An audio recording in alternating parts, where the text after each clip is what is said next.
Welcome to this extra episode of the Everything Education podcast. I'm here with Markus Badde, CEO of ICEF. Jó napot kívánok, András. Oh, jó napot kívánok. I was wondering, I know you speak 8 languages, I was wondering if Hungarian was one of them. No, just unfortunately, just a few words like egészségedre and good morning, good evening. No, I can't speak Hungarian. So what are the languages that you can speak? In order of fluency, English, German, French, like mother tongue, then Spanish pretty well, then Italian, then Dutch, Portuguese, Arabic. I was born in Arabia, so I went to Arabic schools. Right. So my accent is perfect. People think I'm an Arab, but I've got the vocabulary of an 11-year-old, so I can't talk about economy and these kind of things. And how have the other languages happened to you? Well, I'm half German, half Australian, so German, English from the family, French, living in Lebanon, I picked it up. Lived in France for 14 years, lived in Belgium 5 years, was married to a French wife, so that's why French is really normal. And then Spanish I picked up over the years traveling to Spain. I had very good friends in London from Spain, went to go and see them a lot. And then from there it just became automatic. And I know bits and pieces of many languages, but I wouldn't say I speak them. I knew you came from a family with a very strong educational drive. Your father had language schools? Yes, I was born into language schools in the Middle East. My father had language schools all around the Middle East. So as a kid, I would, from school, come straight to the language school, do my homework in the empty classrooms, play table tennis with all the language pupils. He used to have a mixture of different customers. He used to have oil company staff executives who were learning English or Arabic. He would have diplomats from Japan, from Australia, various different types of people. I used to interact with them as a kid, and also used to do things like folding brochures and doing all the promotional work for him. And then later, when I was a teenager, he became an agent. So in a way, I learned this business from very early on. So at the age of 14, I was picking up students from the airport, taking groups of students to Malta, working, sending telexes. They used to have telex in those days with bookings. So I learned the whole agent business. Before we then, in my late teens, he started publishing books about schools and organizing exhibitions, language exhibitions and student exhibitions.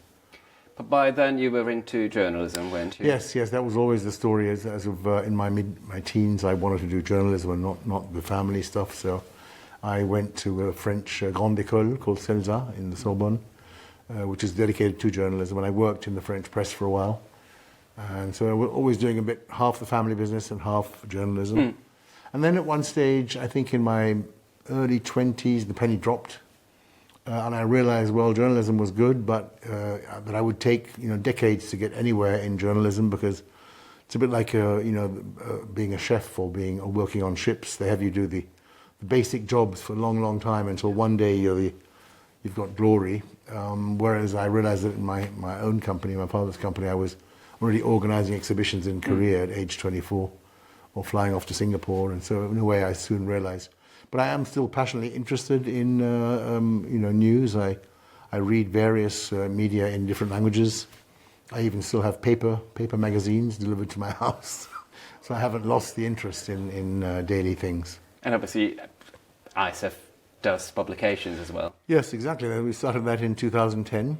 The ICEF Monitor, which is going about 15 years now, going on strong. Very proud of that. I think it's a very, very good publication which fills a void in the market, which I think a lot of people always compliment me on that. And sometimes I even arrive at education dues with university dues, and people say, "This is Markus from ICEF." People don't really know who ICEF is. ICEF Monitor. Oh yes, I know what that is. So it's very nice to have that recognition. 30 years of ICEF Berlin. 34 years of ICEF? Exactly. Yes, it started in 1991. So how do you feel about this first period? Is it a period? Do you see it as a period, or is it just a milestone? I think it's just a milestone. I'm surprised how quickly it went. I think everybody, we all are like that in lives. We're surprised how quickly time went, and also being at such a milestone, I lots of memories come back. For the 20th or the 25th, or also when seeing people. Yesterday I was very touched. We got about 10 people on stage, people who had been at the original ICEF back in 1995, and it's really, I've known these people now for nearly 30 years. It was quite touching to see them all still going strong, and just seeing them brought back lots and lots of memories. I can still remember, meeting one of them at a show when I'd left ICEF, because I left ICEF for a while to work for Silicon Valley. I went to an IT show in Dublin, and I remember meeting one of them who just happened to be there. So it goes back a long way, even before the 30 years of 1995. Do you have a single best memory from the 30 years? I would have had to prepare myself for that. No, I don't really. No. Single worst memory? Is that easier? No, also not. If you told me to prepare, I would have thought of something, but I don't really. That's just quite good, I think. I've got lots and lots of good memories, not many bad memories at all, really. Well, I suppose COVID was a bad memory for all of us. But it was a good memory when we could come back. Yes, it was going to come back. But just yesterday, I don't know if you have an iPhone. I've got an iPhone, and just yesterday, 2 random pictures shot up. They always gives you pictures from the past, and one was from 2019. That was the last event before COVID, and the other one was actually in the event of COVID. It was one of my colleagues, in fact, Craig Riggs, the editor of ICEF Monitor, and it was the same date, and you could see that he was talking at me through these light things that you put up, and you could tell it was one of the sessions. And when I think of that time, it's not a very good memory, I think. It was a difficult time, but we got through it stronger. Yeah, I was going to say, it came out stronger. We did come out stronger, that's for sure. Yeah.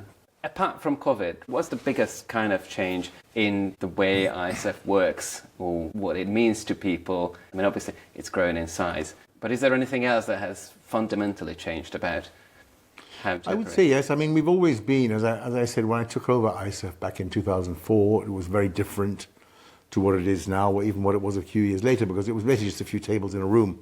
So we professionalized the whole thing. We brought in bags and this and that. And then shortly after, as I said, 5 years later, we brought in the monitor. We brought in the ICEF agent status. We started with agent training. There was a time in the before COVID we did some what we call solutions. So I've always been trying to do other things for the market, just not being a pure event organizer. So that was interesting. But I think we're now going through a fundamental change, brought on also by the market. I don't know if you saw an op-ed that I wrote just last week, which we published in the Monitor.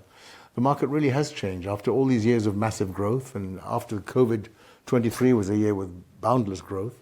And that year of boundless growth really changed things in markets like Canada, where you have villages, small towns just full of people from Punjab, for instance. And so there was a big backlash caused by just too many students coming to small towns, politicians using it to get voters, accusing them of stealing jobs, of creating accommodation problems. So, cut a long story short, we all know what happened in the big markets, in Australia, in Canada, in the UK to some extent, and in the US. So those big motors have now changed. It's all about, stop the student flows, compliance, careful.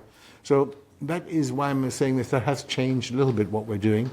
We believe a lot, we understand why that happened, but we believe a lot in, it's kind of bringing it back to what it always was, quality education. So we have new products out now, such as a due diligent AI tool, which agents and schools can use to check each other out, to see if they've got any criminal backgrounds, to check their social media activity back 15 years, to monitor ongoing. We have Train Your Agents, a platform which allows educators to train all of their counsellors to monitor which ones have done what test, which is very useful in this new time nowadays. And we have the IAS, of course, which is the ICEF agent status. So in that way we have changed from being just a pure events organizer and a publisher to be able to train agents. We accredit them. We help the market screen each other. So that's how we have changed to help continue to shape this industry. How much of the innovation comes from you personally? Well, I don't know. I mean, the monitor came from me. The ICEF agent status came from me.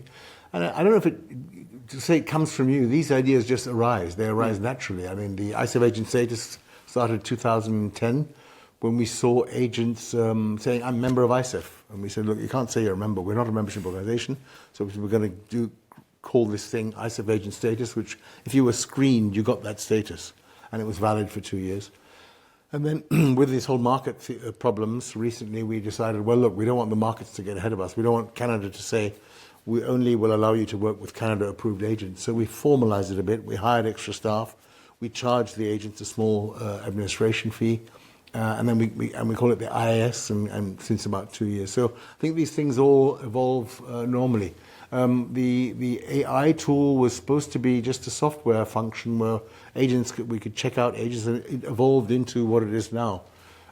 So I think these ideas just pop up and they get shaped. The customer gives you an idea and then it evolves from there.